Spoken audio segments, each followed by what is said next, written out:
we started this company, we started this version of the business model in 2017, right? So, Jan 2017. So we're 6 years into this, going on year 7. Mm-hmm.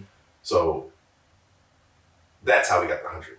We had 6 years of performance, existing capital partners, already paid back smaller size facilities that we had set up for ourselves. So the 100 is just an outcome based on historical performance. For anyone looking to start the process of going out to get capital, debt, or equity, the from scratch answer is you have to build a predictable revenue business model, right? To be super, super simple, you have to literally go out and create an enterprise that has revenue that's easily forecastable. I can put into an Excel spreadsheet.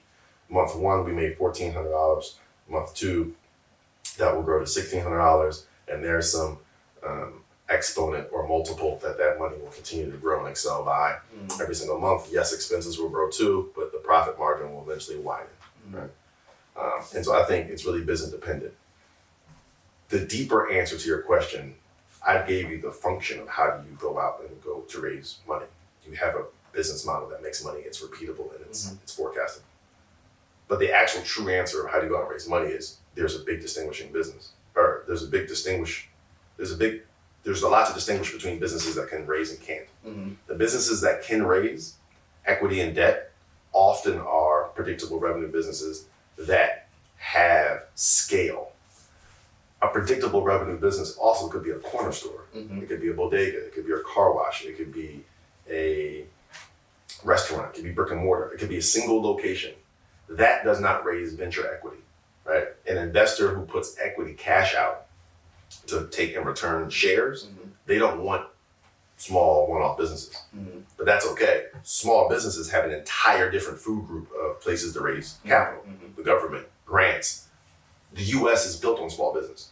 So you actually never have to even talk about VC or venture capital equity if you run a small business. If you run a small business, you go right to the debt. You go right to the loans. You go right to the SBA, right? There's so much there. So I think that's where you start. If you're listening to this and you're trying to understand, or you're watching this because the title says venture capital, whatever you're going to title this conversation, how to raise VC equity, or just insights to VC, just know there's a small proportion of businesses that can raise VC equity. The majority of businesses can't. So just to get that easiest thought to understand through to you is really important. And if you can't raise VC equity because you're a standalone business, you're brick and mortar, you don't plan to scale. You're from Queens. You want to be the biggest donut shop in Jamaica. You want 10 locations. Hard, you got to compete against Dunkin' Donuts. Hard, you got to compete against Starbucks and Krispy Kreme. So getting 1 off the ground is a lot. By the time you get to 2, that'll be also a whole lot. By the time you get to double-digit amount, that's probably your second generation doing that. But you never plan to leave in Queens, and that's okay. You'll never raise VC equity. You don't have to. You go government, you go bank, you go SBA. If you're the kid in Queens, what about if you go angel investors? Even them, angel investors want a piece of your revenue. Good question. I think if I'm from Queens and I come from a family that's got the biggest, Ford dealership in Queens, I have some money. I come from the money. If I'm an angel investor and I got friends who want to do brick and mortar businesses and I give them money for a donut shop or a car wash, I'm not taking necessarily shares in their business. I own a piece, and that piece is equivalent to how much of a percentage of their revenue I take. So even if I'm an angel investor in brick and mortar businesses that can't raise VC equity, because you are right, there are 2 types of angel investors.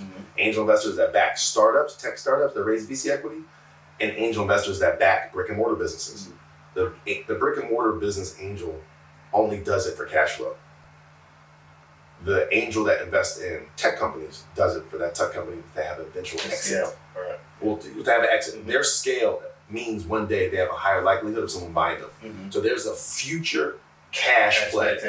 Right? Future expectation. And that's where I make my money if I back a tech company as an angel investor or VC.